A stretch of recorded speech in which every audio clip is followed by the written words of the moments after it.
Halos 700 mga pasahero ang na-stranded dahil sa walang tigil na pagulan sa Metro Cebu. Kaya naman pansamantala muna silang pinatuloy sa Cebu City Sports Center at ilang paaralan. Si Jessie Atienza sa detalye. Nagtulong-tulong sa pagputol ng punong ito na natumba ang mga rescuer na bahagyang nakaapekto sa daloy ng trapiko sa kahabaan ng Osmeña Boulevard. At tumama pa sa isang dumaang taxi. Maswerteng nakaligtas mula sa peligro ang driver at ang pasahero nitong babae.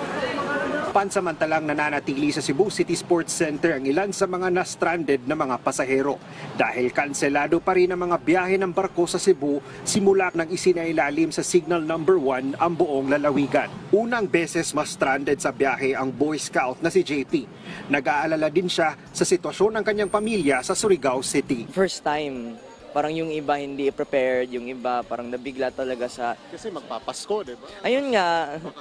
Baka Maka-Christmas kami dito lang sa Cebu. We truly hope na the weather will be fine and we get to experience Christmas with our families. Walang nagawa. Sabi na lang continue our National Jamboree Module Survival. So far, alam na po ba ng mga parents nila? Yes, the parents nag-monitor palagi. Monitor na? Opo. Sa tala ng Department of Social Welfare and Services ng lungsod, nasa halos 700 na mga stranded na pasahero sa Cebu City. Agad silang binigyan ng mga tulugan, pagkain at tubig. Kahit magdamagan ang pag-ulan sa Metro Cebu, matiyagang nakapila sa mga ticketing office ang ibang mga pasahero. Andito tayo ngayon sa labas ng Pier 1 dito sa Cebu City.